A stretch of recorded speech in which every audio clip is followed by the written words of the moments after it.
pala yung daanan. Hindi ko alam eh, first time ko dito. Tatawid pala talaga dito sa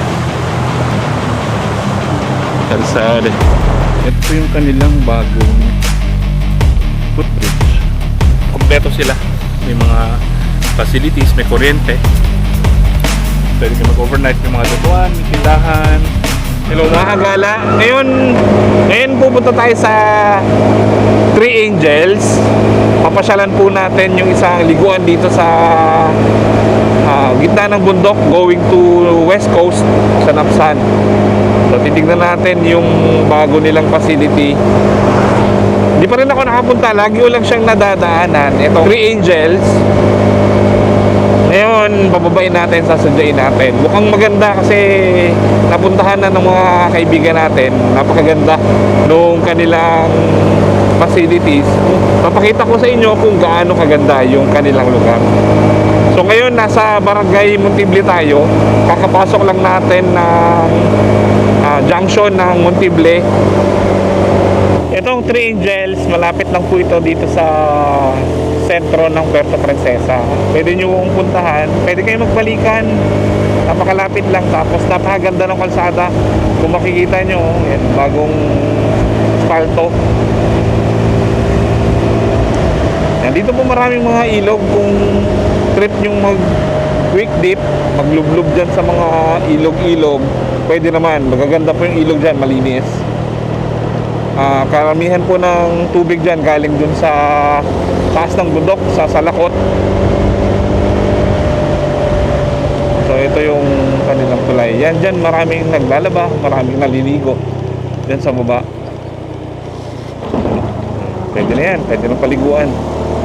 Pero ang sasadyain natin yung isang resort, yung Three Angels.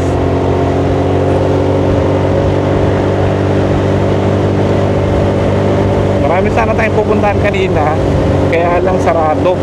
Yung balsahan, sisilipin din natin, kaya lang alanganing oras na.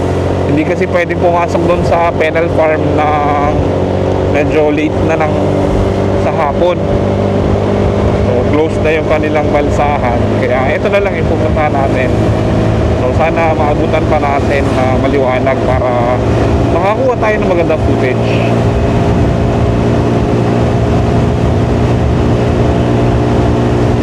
Gamit pa rin natin itong Honda Beat.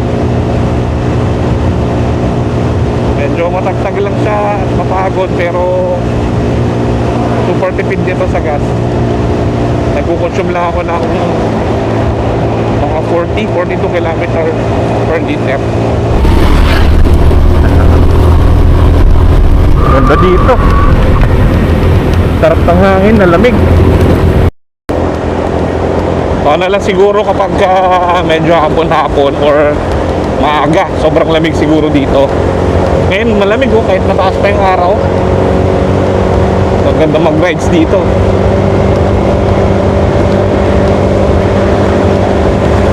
Yung bundok na yan sa harapan natin, yan po yung nagkakati ng Palawan. Pag nalampasan nyo yan, doon ka na sa West Coast. So yung parte ng bundok na yan ay nasa Salakot. May mga ilang barangay ang nakakasakop dyan. Bagong Bayan, Montible, Napsan. Napakaganda po ng water system dyan. Halos hindi po natutuyo yung karamihan ng mga ilog. Yung Iwahig, yung sa may Simpukan na ilog, ang lakas po ng tubig doon. Halos hindi sila natutuyuan kahit pa El Nino. So blessed po yung mga taga dito. Taga na sila sa napakagandang kabundukan, kagubatan, tapos may water source. Ang kulang na lang po dito ay kuryente at signal.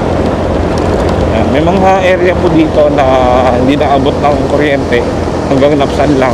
Though ito meron na hanggang dun sa mini city hall ng Napsan. Tapos signal, medyo putol-putol po yung signal dito. May mga area po na dead spot, walang signal. Yan po yung medyo challenging dito sa lugar. Pero kung gusto niyo ng tahimik, napakaganda po dito sa area na to, lalo na po doon sa West Coast. Napakaganda ng tanawin, sunset, dagat, ilog, at mga gubat, mga puno, yan gaganda ang mga kagubatan. Dito po kayo makakita ng iba't ibang klaseng species ng mga puno, ng mga buhay ilang, mga ibon. Gusto nyo bird watching, meron din. Ito, meron din palang paliguan dito, Papayuan, Katbanwa. Pero dito tayo sa may Three Angels. So yung Three Angels, hindi na siya aabot doon sa Salakot, sa falls. May falls po dyan, sa Salakot Falls. Yung area na yun, yung pinakamataas na kalsada dito sa West Coast. So hindi na tayo aabot doon. Dito na tayo banda sa unahan konti. So nasa 35 kilometer na rin tayo.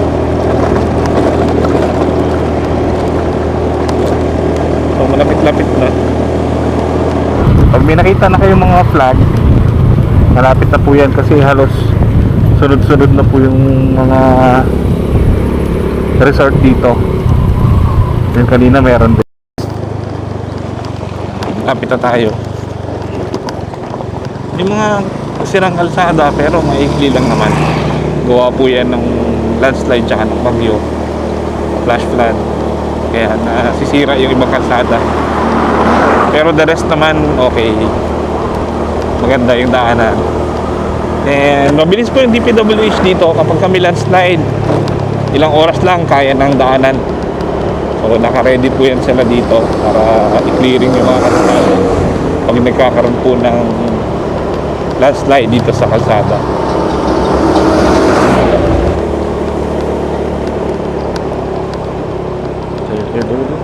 Ano ba yan? Villa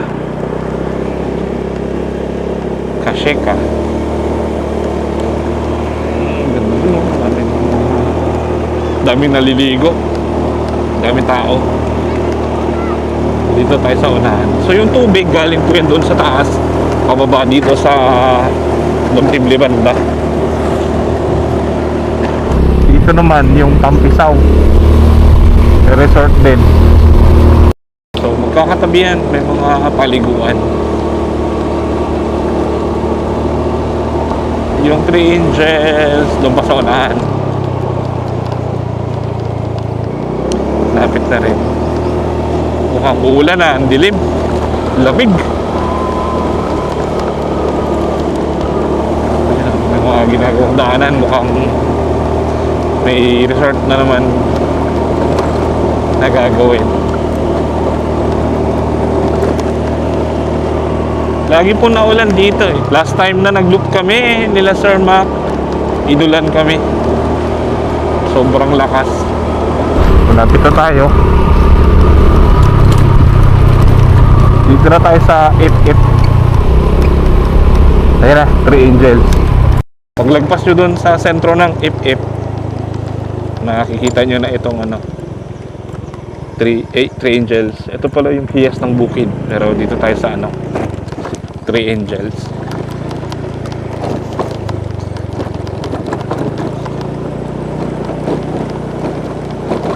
Ilub-lub din tayo saglit. Tsaka kuha tayo ng mga footage.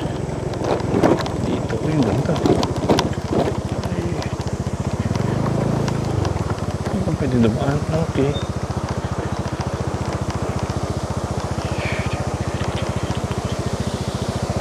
Ganda daan.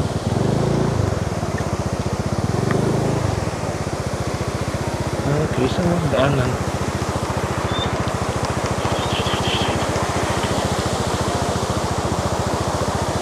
Diyan pa lang daan.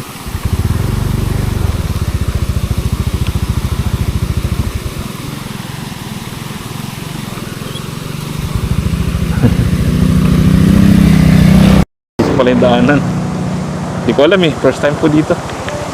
Tatawid pala talaga dito sa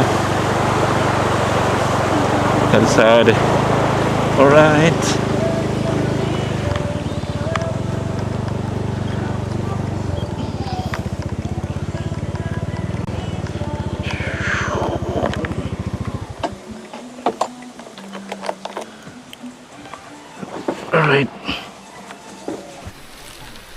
Ito yung kanilang mga front cottage. The Angels. May ano, may live band at piso wifi. Ah, makakontak pa rin tayo kasi walang signal ng smart dito. Pwede pala piso wifi. Ligo lang tayo saglit.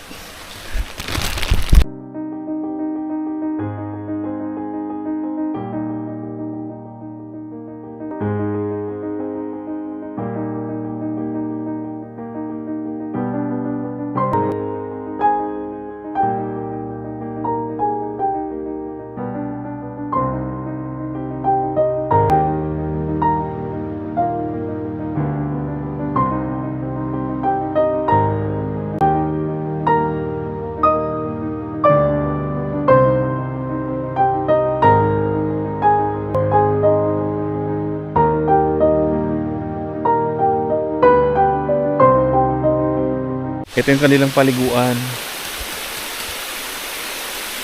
May bago silang attraction. Itong kanilang footbridge. Nakakatawid na kayo dun sa kabila. Ito po, paliguan sa gitna. Meron dito mga mababaw. Yan, medyo malalim. Tapos meron din silang tindahan at meron din silang mga accommodation. Kung gusto nyo pong mag-overnight, pwedeng pwede.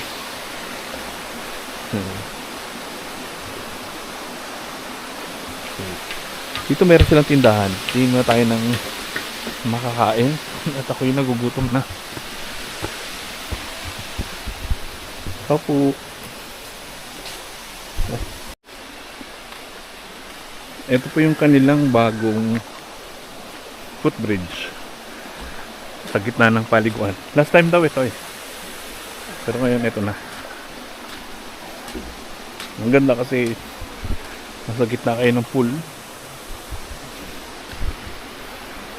May mga malalalim din pala.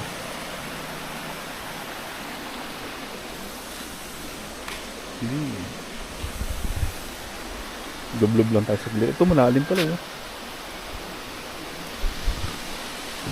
Ligo lang tayo saglit. Tapos uwi na. May slide din sila.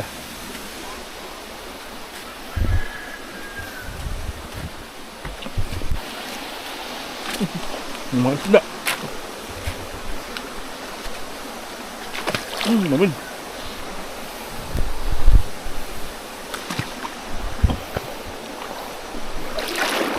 Nagib na tayo. Lamig.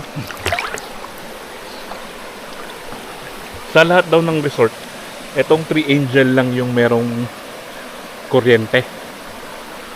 Yan, may powers sila. So kung gusto nyo mag-overnight, napakaganda kasi nga kompleto sila. May mga facilities, may kuryente. Pwede kayo mag-overnight, may mga lutuan, may tindahan. Yan, magandang puntahan din pala ito.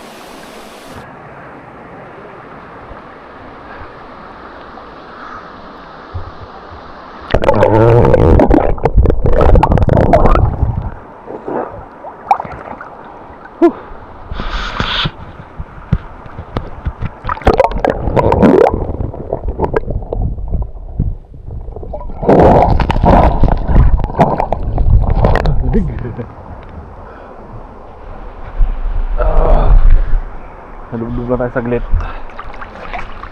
Tapos biyahe na.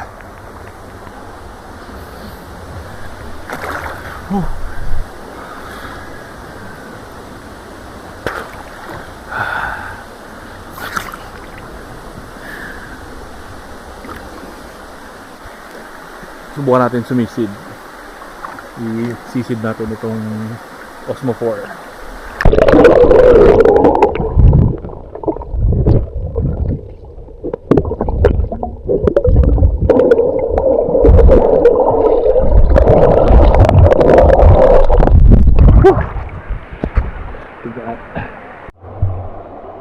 So, yun lang guys. Ilalagay ko po yung mga details and contact number ng 3 Angels para kung gusto niyo po magpa-reserve, meron kayong mga reunion, outing, i-contact niyo lang po sila para magpa-book at ma-reserve sa inyo yung mga cottages. Ligo muna ako. Bye-bye!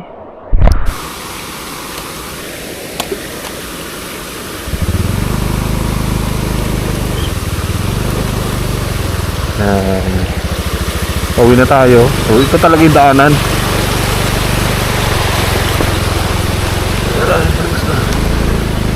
Okay, palabas na tayo ng Three Angel. Ito kilometer 39.5, Purok Et, Baragong Bayan na. Yan po yung kanilang number, 0927-977-4133.